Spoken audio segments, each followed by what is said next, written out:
네, 3강에서는 종결 시작하도록 하겠습니다. 종결이라 하는 것은 클라이언트에게 개입된 모든 사례에 관련돼서 활동을 마무리하는 과정을 이야기를 합니다.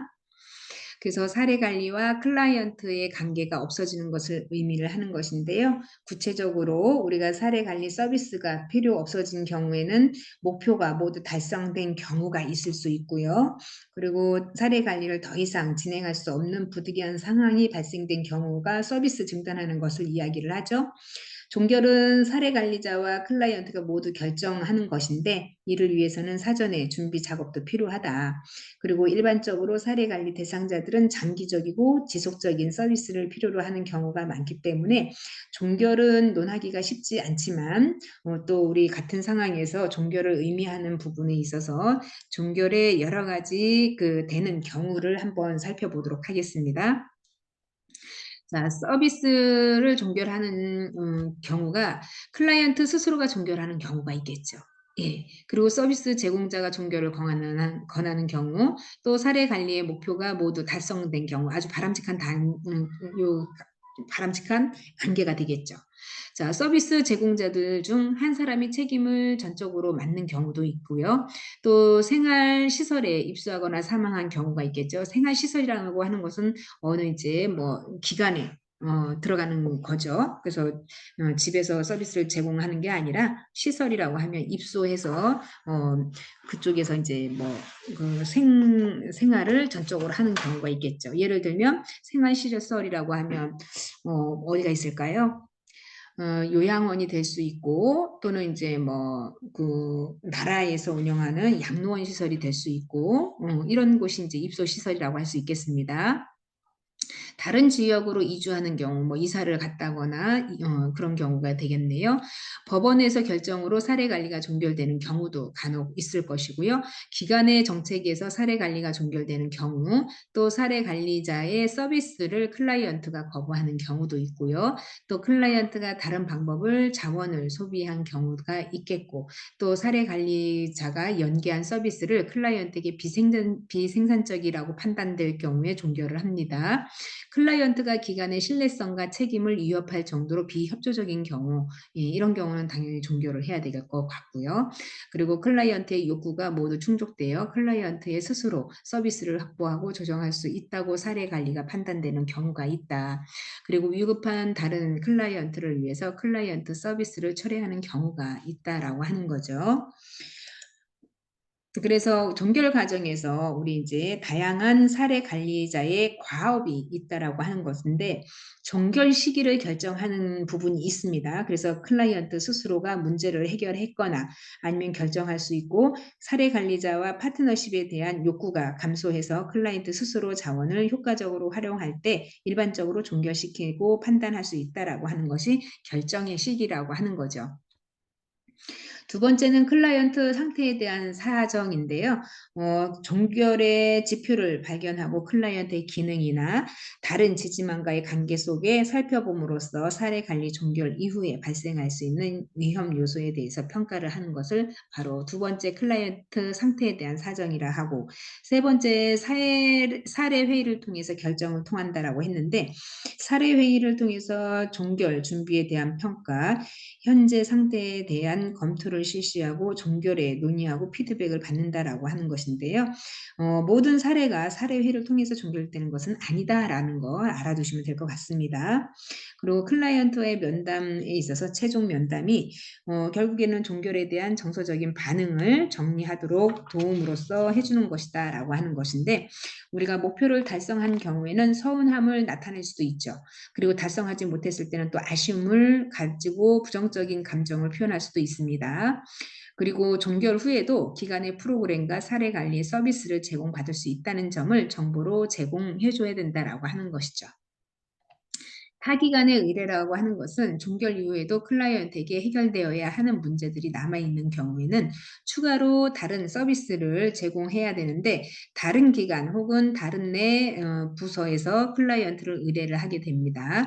이때 의뢰의 목적과 의뢰처에 대한 정보, 의뢰처에 대해서 이용 가능한 서비스에 대해서 클라이언트에게 설명하고 동의를 구해야 하는 것이 맞습니다.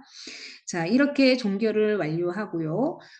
사례 관리 기간에 유의할 사항들이 좀 있다라고 하는 건데, 종결을 했었을 때는 이런 이제 기관들의 사례 관리에 있어서 중요한 것은 무엇이냐면, 첫 번째는 클라이언트 혹은 클라이언트들의 가족을 직접 대면해서 종결에 대한 논의를 해야 한다라고 하는 것입니다. 그래서 직접 대면하지 않고 편지, 전화, 뭐 간접적인 방법을 통할 경우에는 사례 관리자의 따뜻한 관심과 전달을 이런 말에 대해서 전달이 어렵고 오히려 클라이언트에게 간조적이고 모욕적인 것으로 여겨지기도 하기 때문에 반드시 우리가 직접 대면으로 하는 것이 가장 바람직하다라고 하는 것이고, 두 번째는 클라이언트에 따라서 종결의 속도를 조절할 필요가 있다라고 하는 것입니다. 그래서 클라이언트 종결에 대한 어느 정도의 적응 속도가 다르기 때문에 사례 관리자는 융통성을 발휘해야 한다라고 하는 것이죠. 세 번째는 종결 후에도 사례 관리를 해야 한다라고 하는 것인데, 우리는 이제 이거를 갖다가 모니터링이라고도 이야기를 할 수 있겠습니다. 그래서 종결은 클라이언트에 대한 서류 정리를 완료하고 종결에 대한 다른 서비스 제공자들에게 알리는 것으로 마무리된다라고 하는 것인데, 성공적인 종결은 클라이언트가 자립을 하는 것이지만 보통 이제 1개월, 3개월, 6개월, 1년 단위로 정기적으로 클라이언트를 방문을 해서 상황을 모니터링 또는 사정 등을 통해서 클라이언트가 다시 사례 관리 서비스가 필요할 경우에는 대비해서 사례 관리자는 클라이언트와 지속적인 관계를 맺고 있어야 한다라고 하는 것입니다. 그래서 사후 관리는 총 2회 이상을 넘지 않아야 한다라고 하는 것이에요. 그래서 특히 이사나 사망한 클라이언트를 제외하고는 서비스가 종결된 모든 클라이언트에게 있어서 종결에 대해 논의할 수도 있도록 사례 관리자를 만나 기회를 얻는 권리가 있고, 또 마지막 상담에서의 문제가 다시 발생할 경우에는 사례 관리 서비스를 받을 수 있도록 하는 내용이 포함돼서 사례 관리에 대한 사항들을 문서화해 두는 것이 바람직하겠습니다. 그래서 일정 양식의 보고서, 종결 보고서와 별개로 대부분의 사례 관리 기관에서는 종결 요약서가 요구되는데, 종결 요약서에서 들어갈 중요한 내용들을 좀 살펴보도록 하겠습니다. 그 종결 요약서라고 하는 내용은요, 우리가 처음에 인테이크 접수할 때 이름, 생년월일, 시작일, 종결, 시작일 뭐 적는 거 있죠. 일지 쓰는 것처럼. 이런 게 들어가야 되는 거고요. 진단이 들어가야 되고, 처방된 것이 있다면 투약하는 약물 또는 종결의 이유, 사례 관리하는 동안에 주요한 문제점이 어떤 것이 있었는지를 적어야 되고요. 목적과 목표, 그리고 목적과 목표를 위한 클라이언트의 참여 범위를 좀 기재를 하고, 목적이 달성하는 과정을 서술을 해야 되고요. 드러난 문제점은 어떤 것이었는지, 그리고 초기에 면접에서 어떠했는지, 종결 시에 어떠했는지, 클라이언트가 사라지는 경우 위치 파악을 시도하는 것도, 이런 것이 이제 종결 서약서에 들어갈 내용들이라고 볼 수 있겠습니다.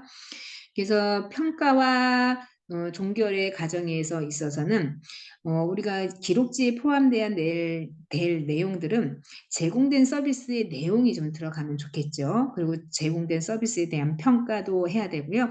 평가 결과나 종결 유형, 그리고 사례 관리자의 의견, 이런 것들이 평가 기록지에 포함될 내용이라고 볼 수 있겠습니다. 자, 이렇게 해서 우리가 그 평가하고 종결을 좀 살펴보았고요. 자,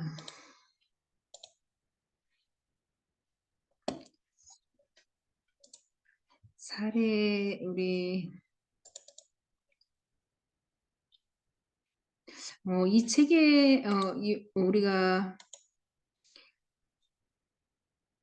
여기에는 구체적으로 지금 기술되어 있지 않지만, 제가 사례 관리 기록의 유형을 좀 하나 설명을 해드릴게요. 사례 관리 유형의 기록을 보게 되면, 우리가 기록이라 하는 것은 이야기체 기록이 있고 가정 기록이 있고 문제 중심 기록이 있는데, 이야기체 기록이라 하는 거 들어보셨죠?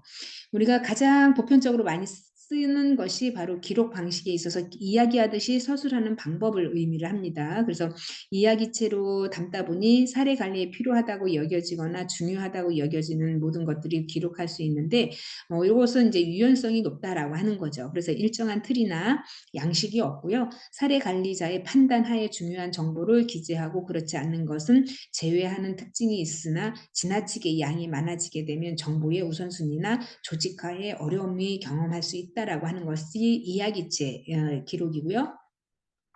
가정 기록이라고 하는 것은 우리가 클라이언트와 사례 관리자의 면담 과정에서 발생하는 모든 것들에 대해서 기록을 그대로 하는 것을 이야기를 합니다. 그래서 시간과 에너지 양이 소모되고 기록에 몰두하는 경우 면담 과정에서 지속적인 기록을 하거나 메모를 하거나 하는 문제 때문에 오히려 면담을 방해하는 요인으로 작용할 수 있다라고 하는 거예요. 과정의 중간중간에 계속 기록하게 되면 클라이언트하고 상담 과정에서 어떻게 보면 이제 집중도가 떨어진다라고 하는 거죠. 문제 중심 기록이라 하는 것은 우리가 이제 SOAP라고 하는 방식에 따르는 절차에 따라서 정보를 효율적으로 기록한다는 장점이 있는데 클라이언트가 주체가 돼서 문제를 보고하고 사례 관리자는 관찰 소견을 투입해서 목표를 수립하게 되는 것입니다. 그래서 이런 이제 종합적인 보고를 통해서 사정을 진행하고 이를 바탕으로 계획을 세우는 것이 문제 중심 기록이다라고 하는 것입니다. 그래서 사례 관리의 과정과 기록을 보게 되면요. 우선 사례 관리 기록은 클라이언트가 사례 관리와 첫 인연을 맺는 순간부터 사례 관리자가 종결되는 단계까지 전 과정을 이루어지는 것을 사례 관리의 과정과 기록이라 하는데 기록은 어떤 특정한 단계에서만 이루어지는 것이 아니라 모든 과정에 걸쳐서 이루어지는 주요 활동을 이야기해야 합니다. 그래서 사례 관리의 초기 면접 단계에서는 우리가 보통 이제 사정 단계, 계획 단계, 개입 단계, 그리고 평가 종결이라고 이야기하잖아요. 그래서 사례 관리의 기록을 이루는 데는 각각의 단계에 해당되는 기록의 특징, 목적이 조금씩 다르다. 그래서 사례 관리 기록의 양식은 통상 사례 관리의 주체에 따라서 다르게 사용되는데 보통 영역에 의하면 우리 이제 동네 보면 찾아가는 동주민센터라고 하는 거 있죠. 그게 바로 이제 예전에 사례 관리 과정에 어떠한 굉장히 큰 역할을 많이 했다라고 보는 거죠. 그래서 우리가 각 단계마다 초기 면접 단계가 있고 또 이제 면접 단계가 끝나면 사정 단계가 있고 사정 단계가 있으면 그 다음에는 이제 여러 가지 그 면담 기술의 기법들이 있겠죠. 그래서 개입에 대한 계획 수립을 하고 실행을 하고 그리고 이제 평가를 하고 결과를 내야 되는 것이 우리가 이제 이 사례 관리의 어떠한 맥락이라고 볼 수 있겠습니다. 우리가 사정 도구 틀은 너무나도 많이 해서 많이 알고 계시리라 생각하고요. 그리고 우리가 교재에 정민사에서 나온 건데요. 한 번에 알기 쉬운 사례 관리론이라는 책을 보시면 사례 관리가 이렇게 처음에 접하기가 힘들었는데 이런 게 사례 관리구나라고 하는 거 아마 참고해서 보시면 좋을 듯합니다. 그래서 이 책에는 사례 관리에 대한 대상자 관리 카드가 있고요. 서식이. 그리고 가족 가계도 작성하는 예가 있고요. 그리고 대상자 가족의 건강 상태라던가 사정 도구 틀이 있는데요. 이런 것은 책을 하나씩은 가지고 계시면 나중에 우리가 사회복지사로서 내담자가 상담을 왔을 때 보통 이제 이걸 가지고 활용하는 용도가 좀 참 다양하게 많을 수 있겠다라는 생각이 듭니다. 그래서 우리 모든 그 사례 가정을 통해서 접수되는 그 내담자들은요.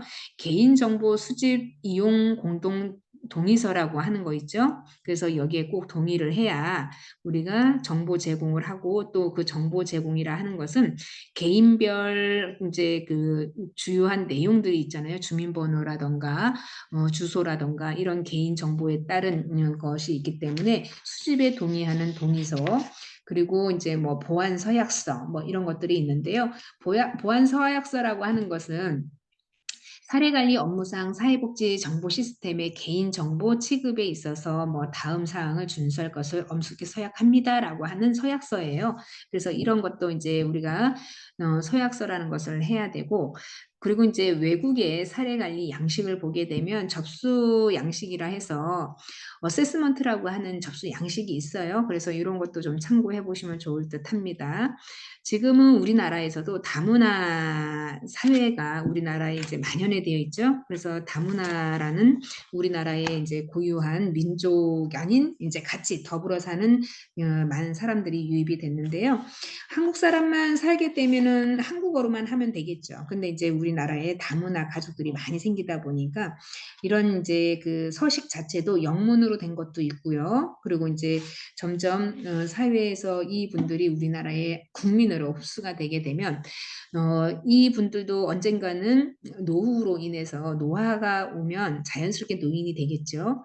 그러면 이분들도 우리나라에서 거주를 하고 또 인제 그 나름대로의 문화를 정착하는 데 있어서 한국 사람으로서 어떠한 인제 한 구성으로서 어떠한 인제 살아가다 보면은 어려운 상황이 있거나 아니면은 이렇게 상담을 받아야 할 여러 가지 위기 개입의 순간들이 온단 말이죠. 그러면은 이 소통에 대해서도 문제가 분명히 생길 것이고요. 그래서 이 소통에 있어서 문제가 생긴다라고 하는 것은 그만큼 우리가 사회에서 다문화를 신경을 안 쓸 수가 없다라고 하는 거예요. 그래서 우리나라도 점점 이제 글로벌화가 되다 보니까 글로벌에 맞춰서 다양한 그 서비스를 할 수 있는 어떻게 보면 체계를 만들어야 된다라고 하는 거죠. 그래서 이런 것들이 사회복지에서도 많은 이야기들은 나오고 있는데요. 그 이야기들이 지금은 우리 한국 사람들한테 좀 국한되어 있다 뿐이지 앞으로는 점점 그렇게 될 가능성이 높다라고 하는 겁니다. 그래서 우리 사회복지 영역은요 점점 더 포괄적으로 아주 많은 일들을 할 수 있을 잡이라고 생각을 합니다.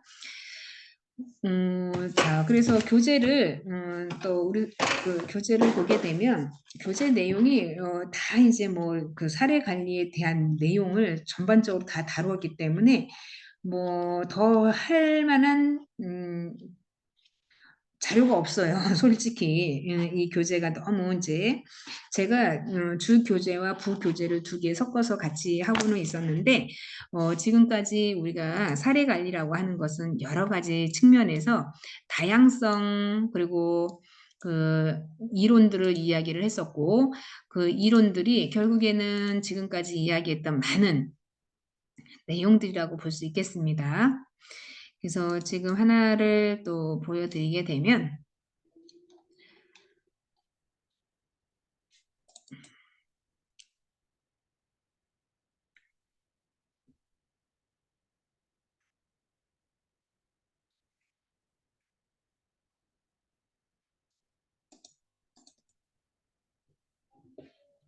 자, 뭐 다문화는 우리가 사례 관리에서 했었고요. 다루어졌었고요. 앞으로의 전망을 좀 살펴보도록 하면 향후에 우리가 이제 사례 관리의 전망과 과제가 있다라고 보는 건데요.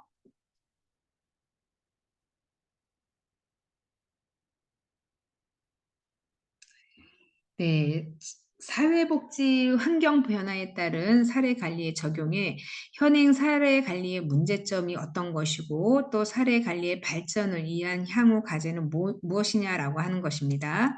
그래서 간단하게 얘기하면 사회복지 환경 변화와 사례 관리의 적용에 있어서는 탈시설화를 배경으로 해서 서구에서 1997 년에 우리나라의 정신보건법의 시행을 계기로 국내에 도입이 됐다라고 하는 거죠. 그래서 2000년대 이후에 사례 관리 한국 사회복지의 화두가 되면서 핵심 실천 전략으로서 생겨나기 시작했다라고 볼 수 있겠습니다.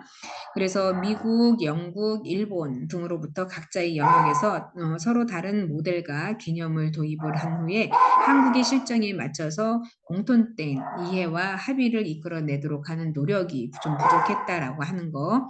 그리고 최근에는 민간 사례 관리와 공공 사례 관리가 이분법적인 개념을 도입하면서 혼란을 더욱 가중시켰다라고 보는 거죠. 이러한 문제점에서도 불구하고 일회성, 단편성, 비체계적인 지원의 문제점을 개선을 하고 각 개인들의 지역사회 안정적으로 이끌어가는 것을 목표로 하는 통합적인 사례 관리는 앞으로도 유용한 서비스 전달 방식으로 될 전망이 크다라고 하는 것입니다.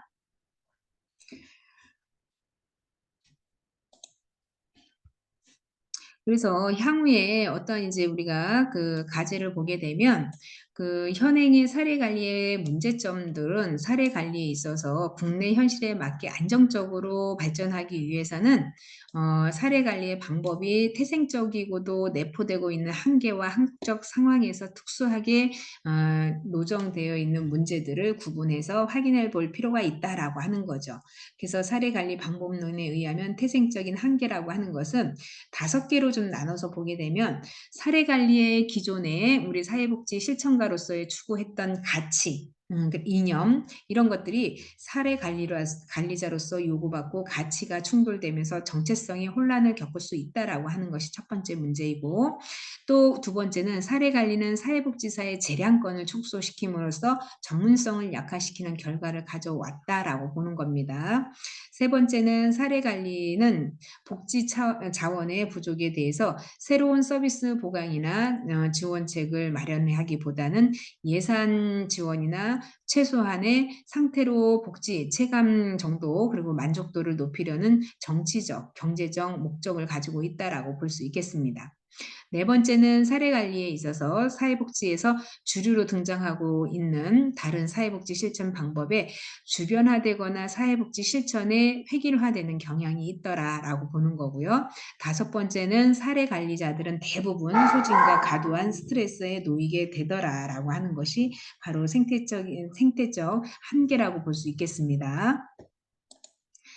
그래서 현행 사례 관리의 문제점은 한국 사회에서는 어떠한 사례 관리의 실천에 어려움이 있더라. 그래서 한국의 사례 관리 실천 현장에서는 사례 관리 개념의 부재의 문제, 지나치게 많은 사례 수가 있죠. 또 사례 관리의 연간 기간이나 또는 조정과 협력의 문제 등의 같은 어려움을 겪고 있다라고 하는 거죠. 우리나라는 사례 관리가 정착되기는 이제 얼마 안 됐다 보니까 한 사회복지사의 사례 관리가 굉장히 많다라고 하는 거죠, 관리하기가. 뭐 이뿐인가요? 우리나라는 이제 굉장히 전문성에 있어서 외국과 같은 사례를 보게 되면 외국은 그렇게 많은 사례 담당자에게 많은 일을 주지 않습니다. 그러다 보니까 사례 관리든 어떠한 이제 전문성에 있어서 최소 예를 들면 우리가 뭘 기점으로 하면 될까요? 예를 들면 간호 의사들이 우리가 이제 의사들이 환자 수를 보는데 의사가 한 명이 환자 몇 명을 봐야 되느냐 이런 거를 규정을 하는 거죠. 그래서 외국 같은 경우에는 의사 한 명당 예를 들어서 환자 30명이라고 하면 그거를 넘지 못하게 되어 있거든요. 근데 우리나라는 의사 한 명당 환자 수 볼 수 있는 저기가 외래 진료가 뭐 100명이 넘는 수준이란 말이에요. 그러니까 어떻게 돼요? 예, 굉장히 그 일에 있어서 스트레스를 많이 받고 또 어떻게 보면 과중한 업무에 시달린다라고 하는 거죠. 이렇게 사례에 관련된 담당자, 이제 사례 관리자도 감당할 수 없는 수준으로 양적인 부분에 굉장히 많이 치우쳐 있다라고 하는 거죠. 그래서 이런 것들도 사례 담당에 대한 어떠한 뭐랄까요? 일을 전문성을 주게 되면은 좀 줄여야 된다라고 하는 거죠. 자, 사례 관리 관련에 있어서 기관들의 조정과 협력이 부재하더라. 그래서 사례 관리에 관련돼서 조정과 협력이 이루어지지 않고 사례 관리 실천 방향에 대한 명확한 가이드라인이 제시되지 못하고 있고요. 서비스 연계와 조정의 책임자가 명확하지 않고 중복과 혼선으로 통합적 관리가 이루어지지 못한 것이 단점이라고 할 수 있겠습니다. 자, 사례 관리 발전에 대한 향후 과제는 무엇이냐라고 하면 사례 관리의 발전을 위해서는 어떤 방향으로 노력하고 힘을 응집해 나갈 것인가에 대해서 크게 3가지 과제로 제시할 수 있는데요. 첫 번째는 사례 관리의 정체성을 확립하는 것이고, 두 번째는 질적 사례 관리를 지향하고, 세 번째는 공공 사례 관리와 민간 사례 관리의 차별화 또는 통합적 관계 정립이 필요하다라고 하는 거죠. 자, 그러면은 하나씩 살펴보게 되면 그래서 사례 관리의 질적 사례 관리 지향에 있어서는 우리가 한국에서도 보면은 고유한 정체성을 찾아가는 것이 노력이 필요하다라고 하는 것, 그리고 외국 사례를 빗대어서 하는 건 아니고요. 우리나라는 이제 이렇게 외국 사례를 이렇게 문화가 들어오면 벤치마킹을 잘 하잖아요. 그래서 한국의 고유한 정체성을 찾아가는 것이 필요한 거고, 질적 사례 관리 지향에 있어서는 발전을 위해서는 우리가 투자가 필요한 만큼 크게 사례 관리의 역량을 강화시키는 부분도 있어야 되고요. 처우를 개선해야 되는 부분, 그리고 또 사례 관리 절차와 시스템을 개선하는 방향으로 구분해서 생각해야 봐야 된다라고 하는 거. 그리고 공공 사례 관리와 민간 사례의 차별적, 통합적인 관계를 정립을 해서 앞으로의 지역사회 복지 기관들이 중심으로 민간 사례 관리와 읍면동 또는 시군구 중심의 공공 사례 관리 역할을 어떻게 차별성 있게 또는 협력적으로 조율해 나갈 것인지를 한국 사례 관리의 발전적인 과제로 풀어 나가야 된다라고 하는 것이 주요한 과제라고 할 수 있겠습니다. 자, 이렇게 14강을 잘 마무리를 했고요. 15주차 강의는 기말고사가 있죠. 그래서 우리가 기말고사는 이제 1시간에 대한 시험에 할애를 한다라고 하면 2시간에 대한 것은요. 우리가 앞선 시간에 복습 차원에서 그거를 영상을 좀 보도록 하는 걸로 마무리를 하도록 하겠습니다. 자, 고생 많이 하셨고요. 네. 기말고사 좋은 성적 있기를 기대하면서 오늘 강의 여기서 마치도록 하겠습니다. 수고 많으셨습니다.